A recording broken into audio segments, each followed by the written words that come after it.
There's a split second, a fraction of a moment that decides everything. Someone accuses you, questions your character, challenges your integrity, calls you out in front of others. And in that instant, your body wants to react. Your mouth wants to open. Your mind races to find the perfect defense, the perfect explanation, the perfect way to prove them wrong. And that's exactly when you lose everything.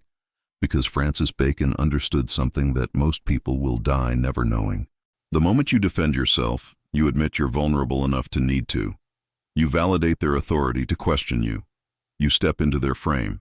And once you're in their frame, playing by their rules, defending against their accusations, you've already surrendered the only thing that matters: power.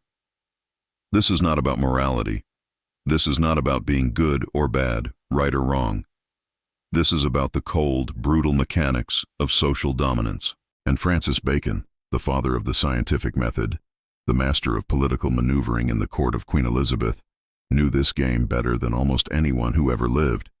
He watched men of greater talent, greater virtue, greater intelligence fall to ruin because they made one fatal mistake. They defended themselves when attacked. Let's get one thing perfectly clear. When you defend yourself, you rarely convince anyone. What you do is shift the power dynamic entirely against you. Because the moment you justify, explain, or clarify your actions, you're operating on their territory. You're accepting their premise. You're saying, without realizing it, you have the right to judge me. And once they have that right, even if you're completely innocent, you still look guilty. Why? Because only the weak rush to explain themselves. The strong, they let the accusation hang in the air. They let it burn. They let the silence grow so uncomfortable that everyone else starts questioning the accuser instead. Bacon called this the art of strategic ambiguity. Don't give people clarity when accusation flies. Give them mystery. Give them doubt. Make them wonder why you're so calm. Make them question their own certainty. Because in the game of perception, whoever stays most composed controls the narrative. Think about it. When someone accuses you and you immediately jump to your defense, what message are you really sending? You're saying, this matters to me. Your opinion matters. Your judgment has weight. You're handing them psychological leverage. You're putting the ball in their court. And now they get to decide whether your explanation is good enough, whether your justification holds water, whether you've adequately proven your innocence. You just made them the judge, and you made yourself the defendant. Francis Bacon would tell you this is insanity, because the real power move is this: never accept the role of defendant. Refuse to play the game they're trying to set up. When someone accuses you, they're trying to create a frame where they're the authority and you're the one being tested. Your job is not to pass their test. Your job is to make them realize they never had the authority to test you in the first place. Most people defend themselves because they desperately want to be understood. They believe that if they just explain enough, clarify enough, provide enough context, eventually people will see the truth and vindicate them. But that belief comes from emotional weakness, not strategic thinking. You don't need people to understand you. You need people to respect you. And respect doesn't come from explanation. It comes from presence. It comes from the unshakable certainty that you don't owe anyone justification for who you are or what you do. Bacon understood this deeply. In the treacherous political landscape of Elizabethan England, he watched countless talented men destroyed not by their enemies' attacks, but by their own desperate attempts to defend against those attacks. Every explanation made them look weaker. Every justification made them seem more guilty. Every plea for understanding made them appear more pathetic. So what's the alternative? What does Francis Bacon's method actually look like in practice? Let's go deeper. You're in a meeting. Someone undermines you. They say something like, "I'm not sure that approach is really well thought through," or, "He always has these ambitious ideas, but I'm concerned about execution." Everyone turns to look at you. They're waiting for your response. They want to see if you'll defend yourself, if you'll prove your idea is sound, if you'll justify your position. Here's what the average person does. They lean forward, they get tense, they start explaining. Actually, if you look at the data, what I meant was, let me clarify the reasoning behind this. Their voice gets slightly higher.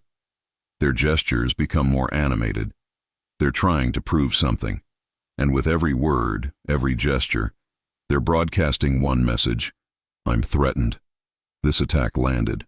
I need to defend myself. The room smells it. The power shifts. Even if their explanation is brilliant, even if their logic is flawless, they've still lost, because they played defense. Here's what Francis Bacon would do instead. Lean back, not aggressively, not dismissively, just settle. Let the weight of the comment hang in the air for 2, maybe 3 seconds. Long enough for everyone to feel the silence. Long enough for the accuser to start wondering if they overstepped. Then, with complete calm, say something like, interesting perspective. What's your alternative? What just happened? You didn't defend. You didn't explain. You didn't justify. You redirected. You took the energy they threw at you and sent it right back. Now they're the one who has to perform. They're the one under scrutiny. They're the one who has to prove something. And you? You're just sitting there, completely calm, watching them scramble. That's the Bacon method. Never meet accusation with defense. Meet it with redirection, with silence, or with a calm question that puts the burden back on them. In personal relationships, this becomes even more powerful and even more dangerous. Say someone you're close to accuses you emotionally. You don't care about me anymore. You're always so distant. I feel like I don't even know you. The instinct is to panic, to rush in with reassurance. No, that's not true. I do care. Let me explain. You start listing all the things you've done for them, all the ways you've shown you care, desperately trying to prove that their perception is wrong. And what happens? You validate their frame. You accept that their emotional interpretation is something you need to address, to fix, to apologize for. You've just handed them emotional leverage that they can use again and again. Francis Bacon's approach? Let the accusation sit. Don't dismiss it. Don't get defensive. Just let it exist in the space between you. Then, calmly, without emotion. That's not how I see it. Short, grounded. No explanation, no justification, no desperate attempt to change their mind. Just a simple statement of your own reality. What this does is profound. It refuses to accept their emotional frame as the only valid one. It doesn't argue with their feelings, but it also doesn't surrender to them. It creates a space where they have to sit with their own accusation and question whether it's actually true or whether they're being reactive. Most people, when they don't get the defensive reaction they expected, start to doubt themselves. They wonder if they overreacted. They question their own certainty, and that's when the power shifts back to you. But here's where it gets even colder. There's a level beyond simply not defending yourself. There's a level where you use the accusation as a weapon against the accuser. Let's say someone calls you arrogant. The normal response is to say, "No, I'm not arrogant, I'm just confident." Or, "You're misunderstanding me. You're playing defense. You're trying to prove you're not what they said you are." The Bacon method? Look at them with quiet amusement and say, "Strange how confidence makes some people so uncomfortable. What just happened? You didn't deny the accusation. You reframed it. You made their accusation look like their insecurity. You took their attack and turned it into a reflection of their own weakness. Now they're not the judge calling out your arrogance. They're the insecure person who can't handle confidence. You just flipped the entire power dynamic without defending yourself at all. Someone says you're manipulative.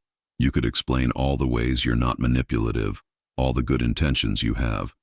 Or you could simply respond, "People only call things manipulation when they can't be influenced themselves." Someone says you're fake. Instead of proving your authenticity, you say, "Everyone says that when they stop getting what they want." These aren't defenses. These are power reversals. You're using their accusation as a mirror to show their own psychology. And the beautiful thing is, you're not even claiming to be innocent. You're just making it clear that their judgment says more about them than it does about you. Francis Bacon called this the art of inversion. When someone tries to put you on trial, don't defend yourself. Put them on trial instead. Make them explain why they're so bothered. Make them justify their emotional reaction. Make them defend their need to attack you. Suddenly, they're the one scrambling. They're the one looking weak. They're the one who seems obsessed and bitter, while you remain perfectly calm. Let's go even deeper into the most advanced level of this tactic. There's a move beyond silence, beyond redirection, beyond inversion. It's called strategic absence. When someone attacks you, especially in public or online, the most devastating response isn't a clever comeback or a calm redirect. It's nothing. Complete, total absence of response. You don't reply. You don't acknowledge. You don't even block them. You just continue existing as if they don't exist. This breaks people in ways that direct confrontation never could, because it sends an unmistakable message. You didn't even register on my radar. You're so far beneath my concern that I didn't even deem you worthy of acknowledgement. And this creates a psychological crisis in the attacker. They start spinning. They post again. They try to bait you. They talk to others about you. They create entire narratives trying to explain your silence. And with every attempt to get your attention, they look more desperate, more obsessed, more unhinged. Meanwhile, you haven't said a word. You haven't defended anything. You just continued living your life as if nothing happened. Bacon understood this deeply.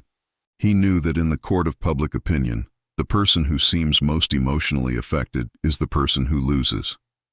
It doesn't matter if they're right. It doesn't matter if their accusation is accurate. If they look obsessed while you look unbothered, they've lost. Because people don't judge based on truth. They judge based on who seems more in control. Think about the most powerful people you've ever encountered. Not the loudest, not the most liked, the ones who held silence like a weapon. The ones who, when attacked, didn't even flinch. They didn't rush to defend themselves. They didn't post long explanations. They didn't try to set the record straight. They just continued being exactly who they were, completely unmoved by the noise around them. What happened? People started defending them. Without being asked, without any prompting, other people stepped in and said things like, "That's unfair," or "Why are you attacking someone who hasn't even responded?" or "This seems more about you than about them." This is the ultimate level. When you never defend yourself, when you remain so calm and so composed that you don't even acknowledge attacks, other people start to feel the need to defend you. They become your shield without you asking. They argue on your behalf while you stay above the fray. And that's when you know you've truly mastered the Bacon method. You've made your silence so powerful that others feel compelled to fill it with your defense. But let's talk about what this actually takes, because it's easy to say, don't defend yourself. It's much harder to actually do it in the moment when someone's attacking you, when your heart is racing, when your ego is screaming at you to prove them wrong, to show everyone they're mistaken, to defend your honor. This requires something most people don't have: complete detachment from the need for external validation. You have to genuinely not care whether people think you're guilty or innocent, good or bad, right or wrong. You have to be so secure in your own self-assessment that other people's judgments become irrelevant. Not fake irrelevance, real irrelevance, the kind where you can watch someone accuse you of something terrible and feel nothing but mild curiosity about why they're so emotional. Francis Bacon achieved this through what he called the separation of private truth and public appearance. He knew who he was. He knew his own motives, his own character, his own intentions. That was his private truth, and it was unshakable. It didn't require anyone else's agreement or validation. Public appearance, what others thought of him, was something entirely separate. Useful, perhaps, sometimes necessary to manage, but never, ever something he let define his sense of self. This is why he could be accused of corruption, of disloyalty, of ambition, and remain completely unmoved. Not because the accusations didn't exist, but because he didn't need to defend against them. His private truth was intact. And public appearance? That was a game he played strategically, not emotionally. Here's the paradox most people never understand. The more you try to control what people think of you, the less control you actually have. Because you're reacting. You're defensive. You're at the mercy of every accusation, every criticism, every judgment. But when you stop trying to control their perception, when you let people think whatever they want while you remain unmoved, you suddenly have all the control. Because now your calmness is what defines the situation, not their accusation. People watch how you respond more than they listen to what's being said about you. If you respond with panic, with explanation, with desperation to be understood, they think, maybe there's something to this accusation. Why else would he be so defensive? But if you respond with calm indifference or strategic silence, they think, he's not even bothered. Either this accusation is ridiculous, or he's so secure that he doesn't need to address it. Let me give you the practical framework. 3 responses you can use instead of defending yourself. 1. Silence, the default, the most powerful. Just let the accusation exist and die in its own echo. Don't acknowledge it. Don't address it. Let the accuser sit with their own words while you remain perfectly still. 2. Calm redirection. If you must speak, don't defend. Redirect. Interesting take. What makes you think that? Or that's one perspective, or is that how you see it? These aren't defenses. They're gentle ways of putting the burden back on them without seeming aggressive. 3. Reframing.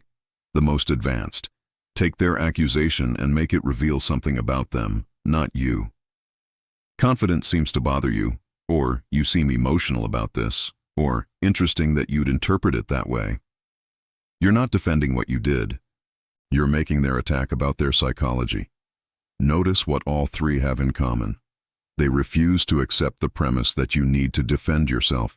They don't argue with the content of the accusation. They simply don't engage with the frame that you're someone who needs to prove innocence. Francis Bacon lived in a world of ruthless political intrigue. He saw brilliant men destroyed not by their enemies' attacks, but by their own desperate defenses. He saw how explanation looked like weakness, how justification looked like guilt, how the need to be understood looked like insecurity, and he made a decision that shaped his entire approach to power. Never defend. Never explain unless it serves a strategic purpose. Never let someone's accusation become your problem to solve. This is not about being cold or unfeeling. It's about understanding the mechanics of social power. When someone accuses you, they're trying to create a power dynamic where they judge and you defend. Your job is to refuse that dynamic entirely, not through aggression, not through counterattack, but through complete, unshakable composure that says, you don't have the authority to put me on trial. And here's what happens over time. People stop attacking you. Not because you fought back, not because you won arguments, but because they learned that attacking you is pointless. You don't give them the reaction they want. You don't give them the satisfaction of seeing you scramble. You don't give them anything except the uncomfortable realization that they're talking to themselves while you remain completely unmoved. That's when you've achieved what Bacon called the untouchable position. People can say whatever they want about you, and it simply doesn't matter. Not because you're defending against it, but because you've made it irrelevant. Your presence, your calmness, your refusal to play their game, that's what speaks. And it speaks louder than any defense ever could. There's a moment that comes when you fully internalize this.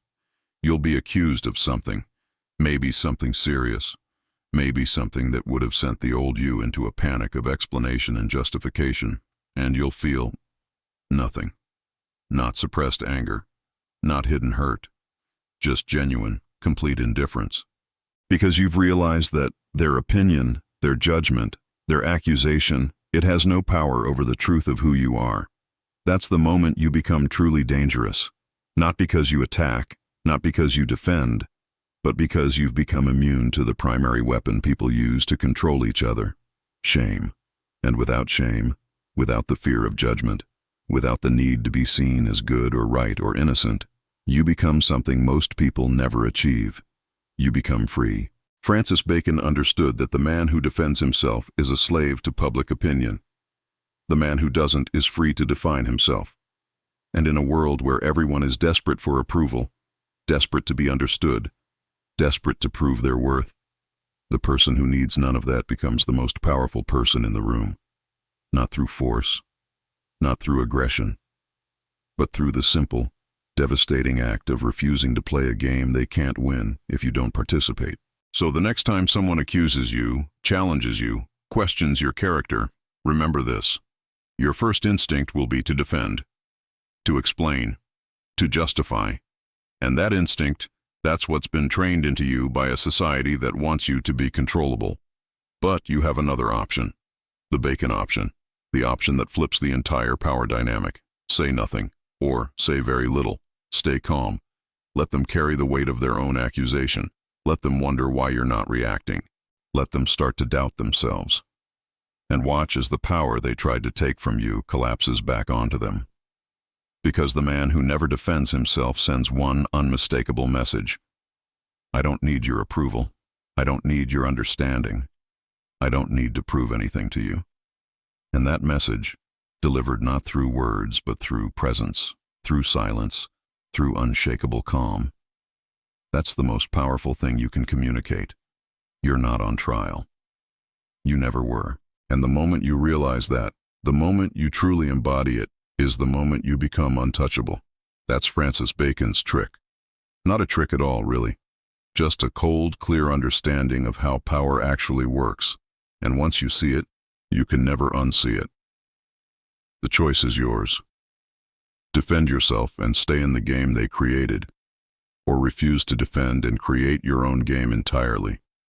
One where you make the rules. One where your silence is more powerful than their accusations. One where you are, finally and completely, beyond their reach.